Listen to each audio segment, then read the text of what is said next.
Muy bien, y ahora vamos a abordar un tema que sin duda es importante, tiene que ver con la pubertad precoz. ¿Esto en qué consiste y qué relación tiene con la obesidad infantil? Pues está con nosotros el doctor Carlos del Águila Villar, quien es jefe del Servicio de Endocrinología del Instituto Nacional de Salud Breña. ¿Cómo está, doctor? Bienvenido al programa, buenos días. Muchas gracias por la invitación. Gracias a usted por atendernos. Sobre todo, empezar a preguntarle sobre la pubertad precoz. ¿A qué se denomina ello y para que le quede claro a los padres de familia? La definición de pubertad normal es cuando la aparición de caracteres sexuales secundarios en una niña entre los 8 y los 13 años y en los varones entre 9 y 14 años. Ese es el punto de corte estadístico. De tal manera que cualquier aparición de carácter sexual secundario en una niña antes de los 8 años, en un niño antes de los 9 años, eso es pubertad precoz por definición, y ahí es donde tenemos que evaluar las causas para ver el tratamiento. Un tema importante, ¿no? ¿Y cuál es la relación que guarda ello con la obesidad? Porque la obesidad, si bien es cierto, los casos se han incrementado y tiene que ver mucho con el estilo de vida poco saludable que están teniendo los pequeños. Así es. Ya se sabía desde hace unos años atrás que el peso era un factor importante para el inicio de la pubertad. También cuando no ingresan a la pubertad porque tienen muy bajo peso, eso también es importante reconocer. Pero la pandemia nos demostró que el exceso de peso de los niños por mala alimentación, por el sedentarismo, por la educación virtual, por la falta de actividad física, condicionó que muchos ingresaran a la pubertad temprana o precoz. Entonces, el motivo de consulta incrementó en endocrinología pediátrica por el desarrollo de caracteres sexuales secundarios en la mujercita y en el varón. Entonces, ahí es el alerta, ¿no?, para tratar de prevenir estos eventos. ¿Qué tanto se han incrementado las consultas y de estas, cuántas han diagnosticado pubertad precoz? El incremento de la consulta ha sido, pues, digamos, paulatino, porque al comienzo, en el 2020, bajó la consulta a pesar que seguíamos atendiendo en el instituto, y en el 2021 y en el 2022 se evidencia, pues, que incrementa más del doble el motivo de consulta por pubertad precoz o para descartar pubertad precoz, ¿no? Es frecuente que una niña entre 6 y 8 años venga a la consulta por presencia del nódulo mamario y la madre pregunte si es o no pubertad precoz. Entonces, la población lo que tiene que reconocer es, primero, que el peso saludable es necesario en estos casos. Segundo, que tiene que los padres tener la capacidad suficiente para que reconocer cuándo una niña entra a la pubertad o cuándo un niño entra a la pubertad. Quizás es más fácil en la mujer porque aparece el botón mamario como primer signo de desarrollo puberal.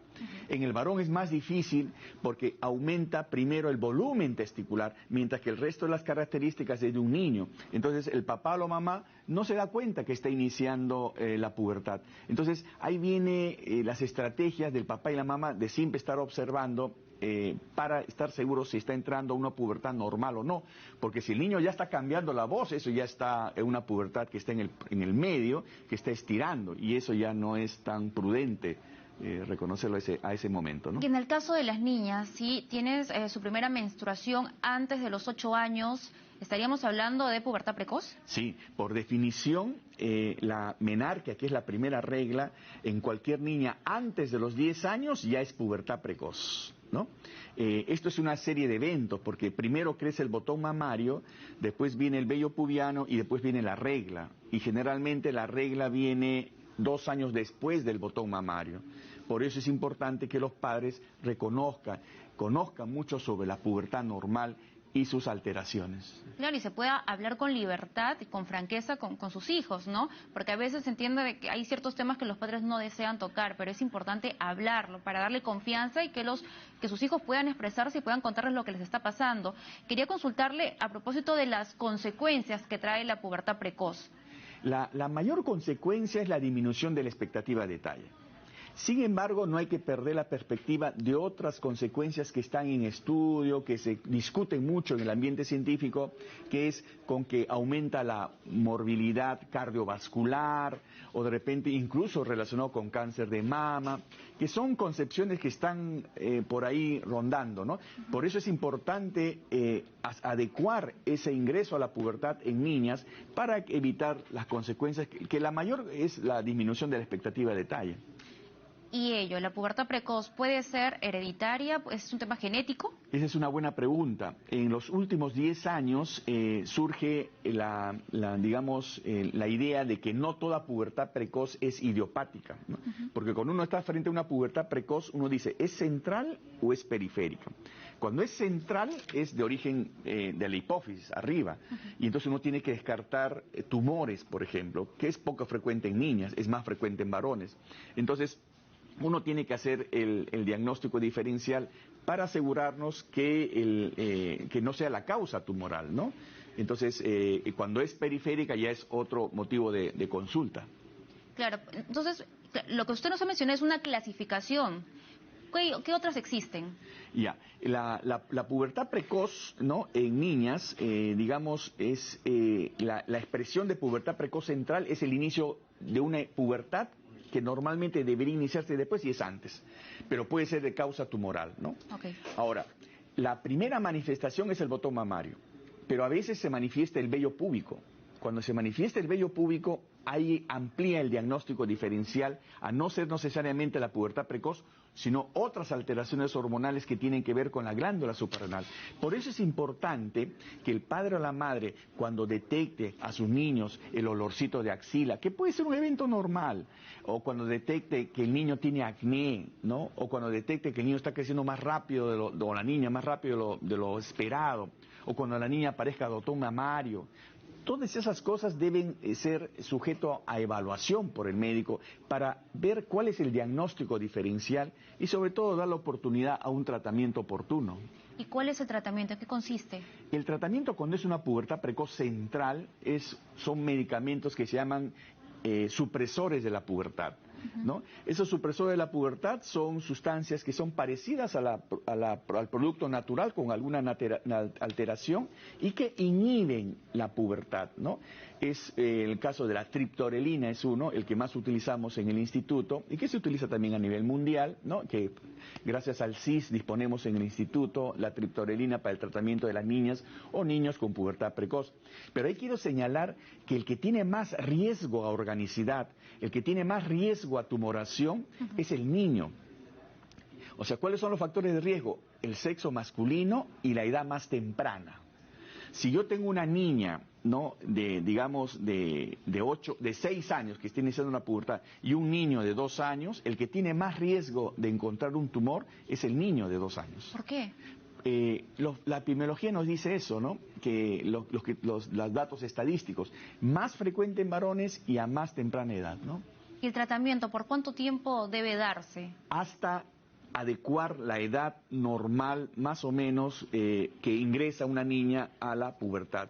Hay que recordar a los padres de familia también que las niñas ingresan a la pubertad en la actualidad más temprano que antes, ¿no? Más o menos en Latinoamérica las niñas están entrando un poquito antes de los 10 años a la pubertad ya. Y están arreglando alrededor de los 11 años, ¿no? Más o menos, ¿no? Y las niñas, a diferencia de los niños, estiran, apenas inician la pubertad. En cambio en el varón no, el varón se demora, ¿no? Por eso es que es más fácil identificar a las niñas que los niños. Y para evitar, ¿no? Digamos, ¿qué acciones se pueden tomar para evitar la pubertad precoz? ¿Tiene que ver esto con la alimentación, evitar algún tipo de medicamentos que contengan tal vez, o suplementos que puedan ser como estrógenos, testosterona? ¿Qué hacer? Claro, acá lo que hay que evitar primero es el exceso de peso. El exceso de peso es un factor que condiciona el ingreso temprano a la pubertad. Es decir, comida balanceada. Comida balanceada, alimentación balanceada, actividad física, conducta alimentaria adecuada, horas de sueño adecuado, todo eso tiene que ver, ¿no? Pero también, digamos, el exceso de estimulantes. Es difícil precisar alguno en particular, pero hay componentes que se llaman fitoestrógenos que tienen actividad, por ejemplo, en la soya, ¿no? Okay. Entonces, o de repente están en algunos suplementos, es decir, el niño debe alimentarse de manera adecuada, un niño normal, no es necesario que reciba mucho suplemento, le dan leches muy formuladas, hasta una edad más tarde, hasta la adolescencia le siguen dando fórmulas que inclusive se da hasta los 3 años o 4 años, ¿no?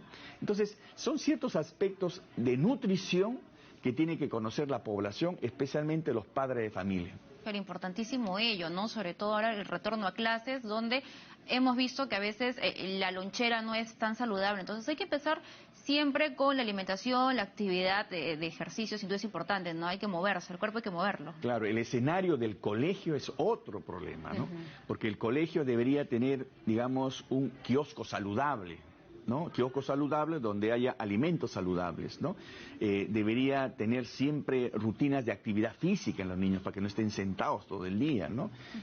Debería haber cursos de nutrición como hay en Japón, que los niños desde pequeños entran a una cocina, aprenden a mezclar los alimentos, aprenden a cocinar, aprenden a convivir con los alimentos, porque el momento de comer debe ser un acto consciente para propiciar saciedad o hambre de manera fisiológica. Y el mejor ejemplo es cuando uno va al cine, ¿no? Cuando uno va al cine, se va comiendo la canchita, ¿no? Y se pone interesante la película, uno no se da cuenta que ya terminó la canchita. Ese es el mejor ejemplo que uno tiene que tener conciencia del acto de comer. Y otro tema importante, para ya ir finalizando, muchas veces uno acude al especialista cuando se empieza a sentir mal, cuando hay síntomas, pero la idea es ir antes de ello. Entonces, ¿cada cuánto tiempo los padres de familia deben llevarlo al especialista para poder, digamos, hacer una evaluación? Gracias por la pregunta, esta excelente pregunta. ¿Por qué? Porque a nivel del Ministerio de Salud está el programa de crecimiento y desarrollo que enfatiza que el control debe ser mensual al primer año, después cada 2 meses, después cada 3 meses, pero después se olvidan. Entonces, el niño, hasta que termine la adolescencia, debe siquiera pasar por un control de niño sano una vez al año. Por eso es importante el rol del pediatra.